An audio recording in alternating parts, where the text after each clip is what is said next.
To my native family and spiritually conscious brothers and sisters around the world, I am Brother Tommy. It's time to get it in. Family, today we are going to discuss the Caitlin Clark Angel Reese sports incident that's been all over the news. We've been looking at this and they're showing it from different angles. They're talking about the race element, how the black girl can do the same thing that the white girl did, but not get away with it. The way the media has portrayed the black girls on the basketball court, that they're thugs, hood, all these things. This is basically a replay of things that's been happening over and over again when it comes to sports. And I think, my family, that we have to understand how racism plays out on the court and on the field, that white supremacy is what brings this game together, and the concepts of how the competition is played out. All of that plays itself out on the field. And so the lines of that court and the lines on that field represent something. And a little later in this video, I'm going to bring on a video by Dr. Amos Wilson.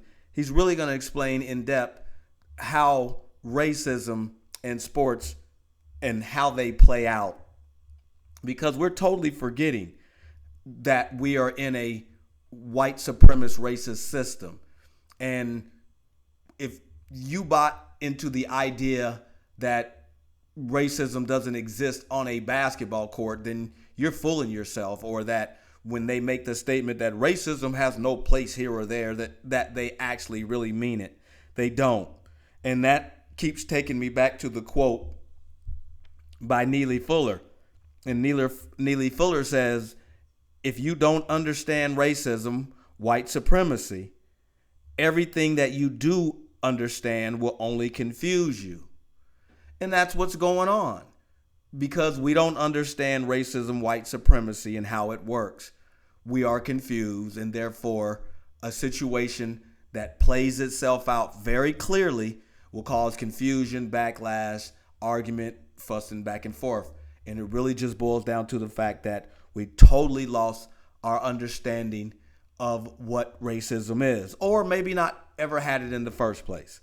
So the idea that we're seeing throughout the media is that, whoa, this black team played this white team and the media is preferring this white team even though they lost.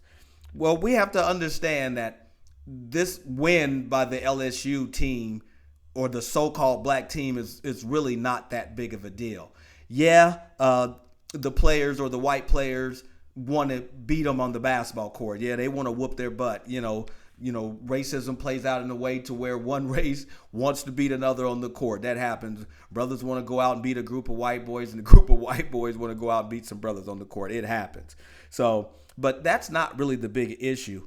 The big issue is that if they don't win that game, that, LSU has the championship, but they're going to win in life because of the way the structural system is set up in their favor. So they're fine with succeeding to you with the fact that, okay, it was a good game and we lost on the court. But they know that they're going to win in life in terms of the communities that they're going to live in, the say-so that they're going to have in these communities, the opportunities that are going to be afforded to them by people that look like them who are in positions of power to give them opportunities.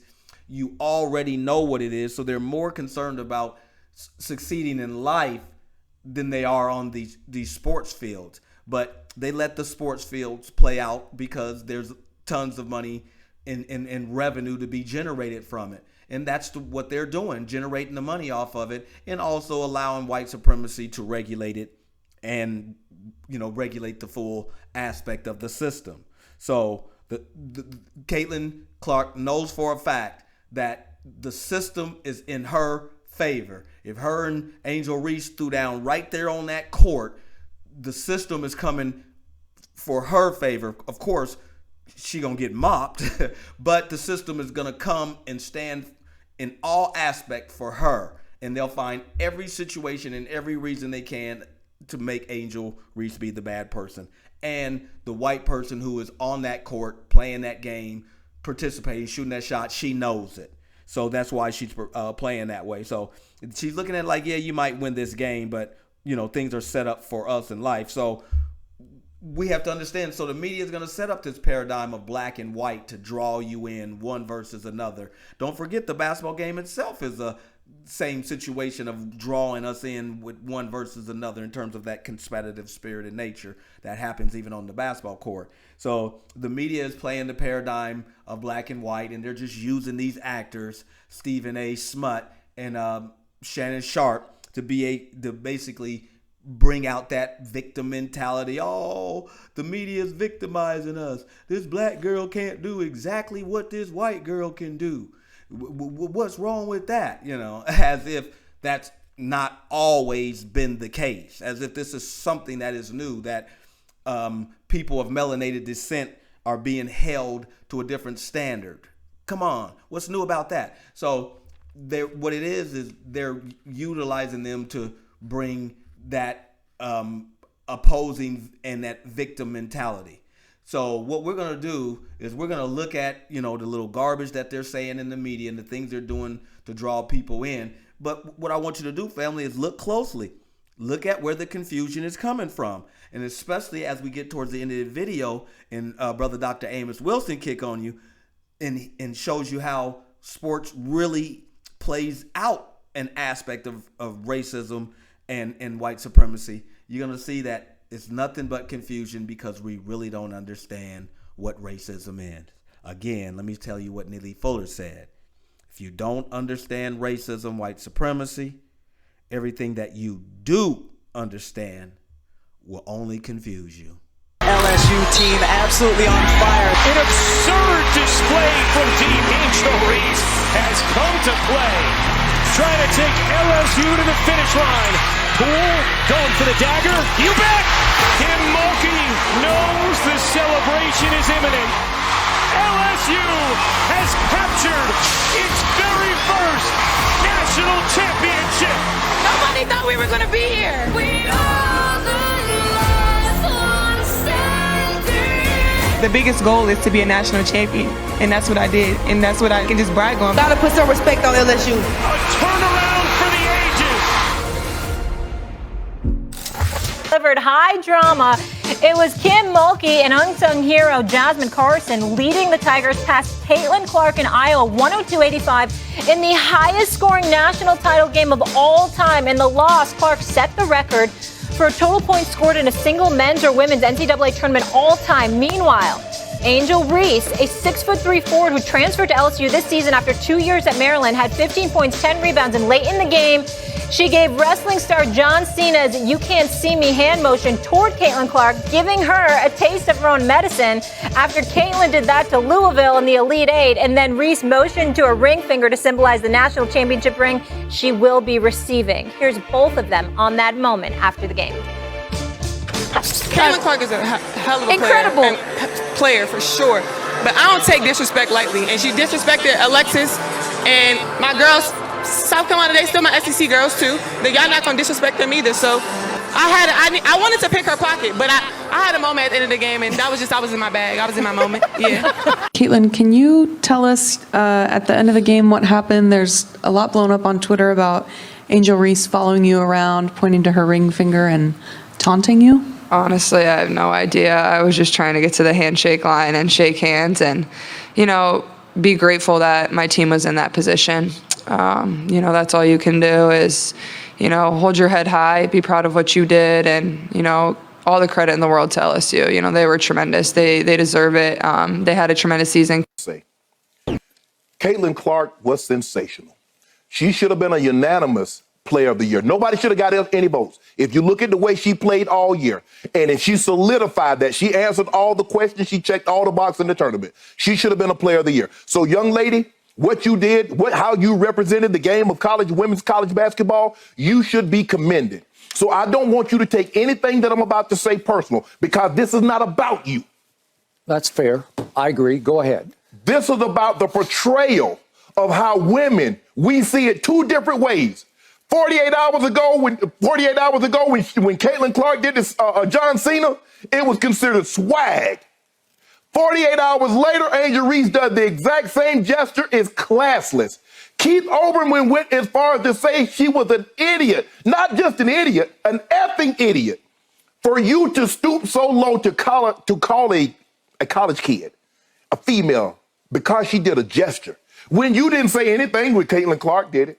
It's funny how, Skip, it's funny how America, society sees black and white. White person does the exact same gesture. Skip, you know one of the greatest talkers in NBA history, you covered the guy, was Larry Bird.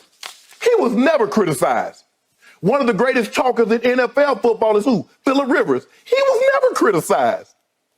Angel Reese talked about this all year. Skip, if you remember 48 hours earlier, Don Staley foretold of this. Many chalked it up as being sour grapes because she had lost. And lo and behold, everything that she spoke of came to fruition the moment Angel Reese did that gesture. The moment she did this and the moment she started pointing at her finger talking about she about to get a ring, Twitter went, it started trending and it went into a haywire. And I was just there to read the comments. I didn't want to see the comments.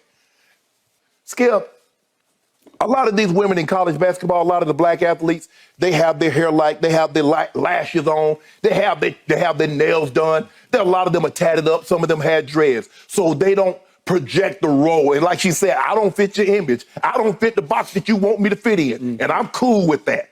Angel Reese is what we call, she said unapologetically me. She meant unapologetically black. Yes. And she was talking about the little black girls. Don't you feel some type of way? You represent who you are. You stand proud and you stand on what you believe in. Skip. Did you hear that, family? Did you hear what Shannon Sharp says was unapologetically black?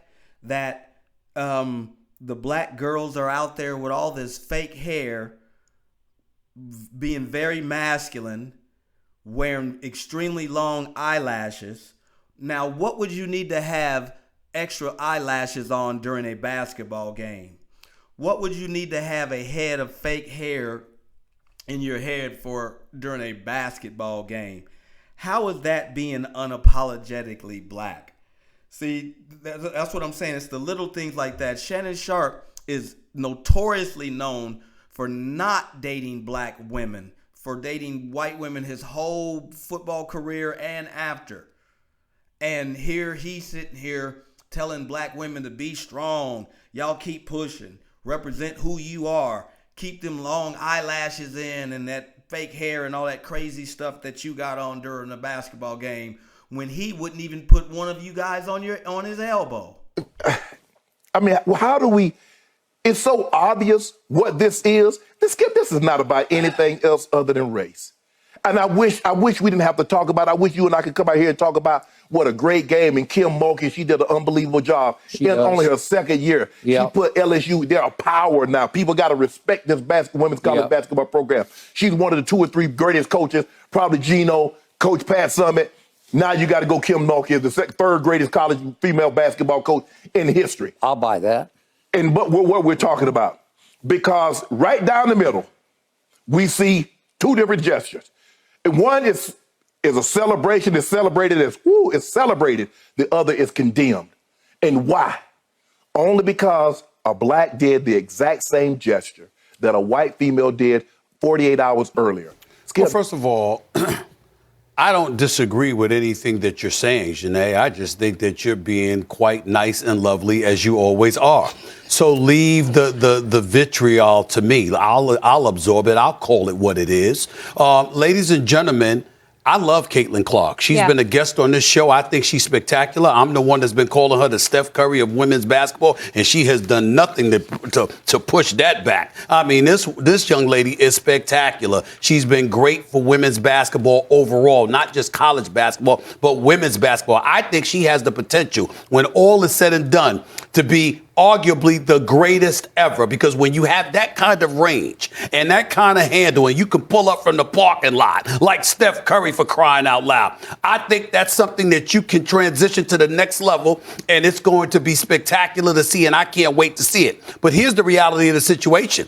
She instigated this kind of stuff. Let's call it what it is. She was waving. She was doing the Cena. How about what she did to Raven Johnson? She didn't just go into the lane and not guard her against South Carolina in the national semifinal. She waved her off. She didn't mind being disrespectful. So why is it that we're hesitant to bring that up? See, here's what I'm saying. I'm not trying to dilute your point by any stretch, Janae, because I get where you're coming from. And as a lady, you should take that position along with Molly about how we all need to grow up and accept the fact that these women are highly competitive, they're highly gifted and skilled, and we should give them the love and respect and deference they deserve. But I'm going a step further with this. We all know that there's a white-black issue here. Because the fact of the matter is, when Caitlin did it, people were celebrating it. And they were talking about nothing but her greatness. But then the second a sister stepped up and threw it back in her face, now you got half the basketball world saying, well, you know what? That's not the classiest thing to do. Yeah. That's not the way. It was the exact same thing. It was the exact same thing. Now, you can make an argument that if they're doing excessive celebration in her face after the game is over, all right, then you could make that argument. But you had people complaining about it when she was doing it during the game. Wait a minute. LSU told you before the game. Yeah. Well, we didn't like how she was acting towards South Carolina. She ain't going to do that against us. Correct me if I'm wrong, Janae. This is exactly what they were saying. Going into the game, they let the basketball world know, y'all think that this is going to be some storybook ending for her. Y'all must have got it twisted. We coming, and we going to get at her. They told you before the game, then they got in the game, got all up in her in Iowa, was up by 17 at the half, and you're waving, you're doing the Cena, well, I ain't here, doing all of that other stuff, and you're bringing up what she did to the competition. Yeah. I'm so happy that Caitlin Clark handled it the way that she did, because in the throes of competition, she's fessing up to, listen, I ain't paying attention to that. They were getting the better of me. I was focused on the moment and the fact that I was with my teammates. But that's all she could say because she kind of instigated this. And the fact that hasn't been brought up tells us a lot about our society as a whole. Yes, Janae Ogumike is not taking it there. I'm taking it there. You know exactly what the hell you're doing as people when you want to bring up how Angel Reese acted, but you don't want to bring up how Caitlin Clark acted. Janae, that's the inconsistency. Janae, that's the story. Ask you this. Again, family, look at what we have here. The black agitator, the angry black man that makes it appear as if he's fighting against racism or fighting against some type of system of injustice when all he's really doing is putting out the victim card, teaching black people or so-called black people that it's okay to be a victim. Look what they're doing to us. Look what they did, when it really boils down to confusion, like I said earlier, in terms of not understand white supremacy and racism and how it works. So we're going to go to Dr. Amos Wilson, and he's going to clean this game up and basically expose the relationship between white supremacy and sports. That way we don't have these issues anymore, or at least when we see it, we know it's just a charade and it's just a media play, that racism plays itself out in sports on a daily basis. Let's check out Brother Dr. Wilson. But there's the larger part of the game that must be paid attention to as well. And recognize that basketball, football, soccer, and other things are primal male games, and ultimately are games of war, and involve themselves about the defense of territory. The line that runs down the center of the basketball court is a borderline. It separates two antagonistic forces. And the major problem there is to defend your territory against incursions from the other side. And to what? Invade and take from the other what one must take in order to win and to survive. And it's interesting to see a whole psychology operating there. The psychology of teamwork, the psychology of organization, the psychology of morale, the psychology of hierarchy with captains and guards and other people operating there. to defend territory, and to defeat the enemy. And yet to see black men play that game and miss all the points. To see black men walk on that court and call themselves by one name, Bulls and Bullets and Knicks and Celtics, to take one name and operate under that name, identify with that name, be proud of that name, organize around that name, and on top of that, to dress just alike in uniforms. Yes. To organize themselves and sit down and plot strategy and tactics. To study the nature of the enemy and seek to defeat that enemy. Isn't it amazing that black men can go on these courts and on these football fields, playing these primordial games of men and the games that reflect the realities of life, and cannot play them in real life?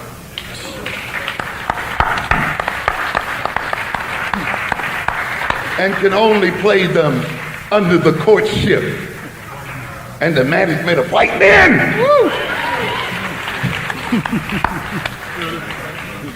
Create billions of dollars of wealth playing for pennies.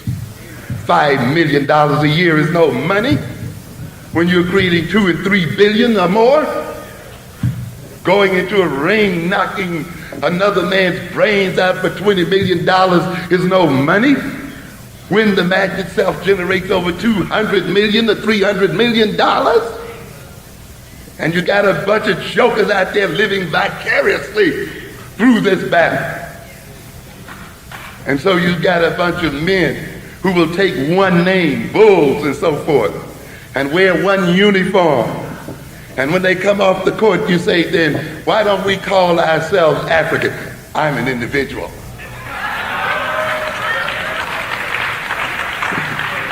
You see, all of a sudden we're individuals. We're not connected. We are interbred with all kinds of races and groups. And yet, this is how you make your money. This is how the thing works out. So there's a larger psychology there. So we get young black males who will attack other ethnic group males with their kids just for walking down the street. They'll attack each other. I was talking to a lady the other day, a mother the other day, about her son who is literally locked within his own neighborhood because if he crosses the street that way, the gang that belongs to that project will attack him. And if he goes the other way, that one will attack him. Territoriality. Territoriality. Turf, as they say. Isn't it interesting then that men and young black boys can have this sense of territoriality, but when they become grown men, Arabs can walk into the neighborhood and take the money and take the women. Koreans walk into the neighborhood, take the women, take the money, impoverish their children. All other ethnic groups just walk in and freely take and win and rule over them. What happens to the sense of territoriality? But yet you go into these courts and you play into the midnight protecting territory. Someone must have psyched your mind out. You're not approaching these games correctly. The game you're playing is a game played on you. Let's understand that. Therefore, you must study the dynamics of power. And confront it for real, because it's the only thing that's going to keep you alive. There's no guarantee that you will be alive except that you fight to stay alive. There is no guarantee that you'll stay alive, family, unless we fight to stay alive. One love, family. I appreciate you for taking your time and listening. Please click the like button and subscribe, and we'll catch you on the next video.